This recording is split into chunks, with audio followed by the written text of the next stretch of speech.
سیدنا عثمان غنی رضی اللہ تعالیٰ عنہ۔ عبادات۔ سیدنا عثمان رضی اللہ تعالیٰ عنہ کو اہم العبادات نماز سے بہت رغبت تھی، کیونکہ اس میں کلام الہی کی تلاوت بھی ہوتی ہے اور بندگی کی انتہا بھی۔ چنانچہ آپ پنجگانہ فرائض کے علاوہ نوافل بھی کثرت کے ساتھ پڑھا کرتے تھے، خصوصاً تہجد کا معمول تھا۔ آپ ایک رکعت میں مکمل قرآن کریم ختم فرما لیا کرتے تھے۔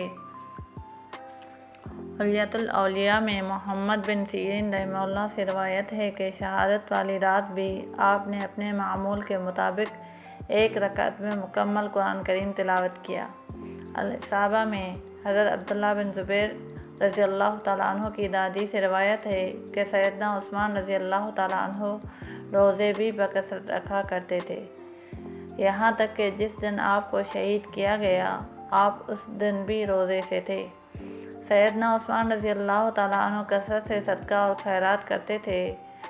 تاریخ طبری میں آپ رضی اللہ تعالیٰ عنہ سے روایت ہے کہ جس وقت میں خلیفہ بنایا گیا اس وقت میں عرب میں سب سے زیادہ اونٹوں اور بکریوں کا مالک تھا، اور آج میرے پاس سوائے ان 2 اونٹوں کے کچھ بھی نہیں ہے جو میں نے حج کے لیے رکھے ہوئے ہیں۔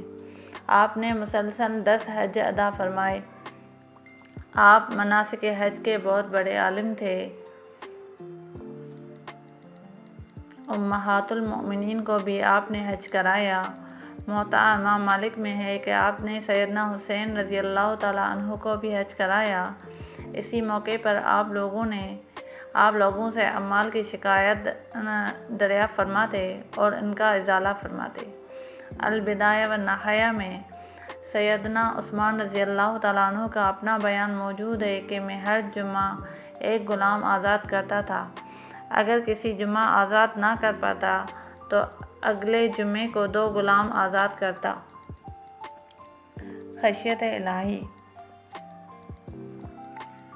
جامع ترمذی اور مسند احمد میں روایت ہے کہ حضرت عثمان رضی اللہ تعالیٰ عنہ جب کسی قبر کے قریب سے گزرتے تو بہت روتے، یہاں تک کہ آپ کی داڑھی مبارک آنسوؤں سے تربتر ہو جاتی، اور ان سے پوچھا گیا کہ جنت اور دوزخ کا ذکر آئے تو آپ اس قدر نہیں روتے، قبر کو دیکھ کر بہت روتے ہیں، اس کی کیا وجہ ہے؟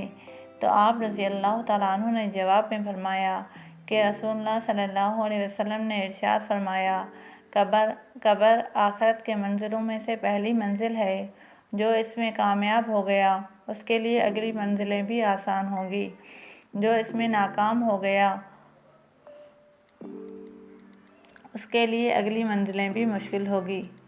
شیخین کی دور خلافت میں حضرت ابوبکر اور عمر رضی اللہ تعالیٰ عنہما اپنے دور خلافت میں سیدنا عثمان رضی اللہ تعالیٰ عنہ سے امور خلافت میں مشورہ لیتے اور اکثر اوقات آپ کے مشوروں کے مطابق فیصلے فرمایا کرتے۔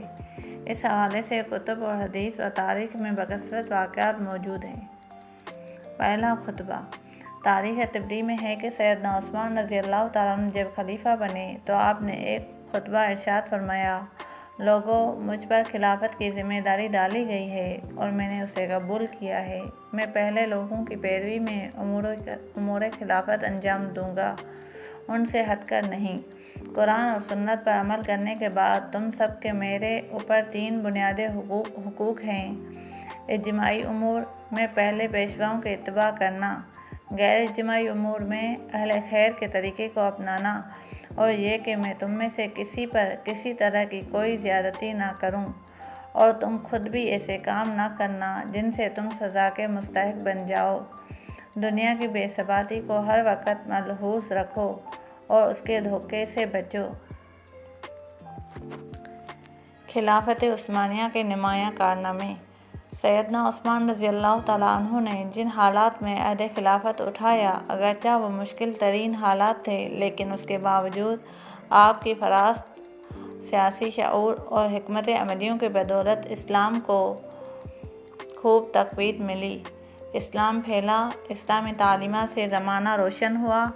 آپ نے خلیفہ بننے کے بعد سب سے پہلے لوگوں کو نماز عصر پڑھائی۔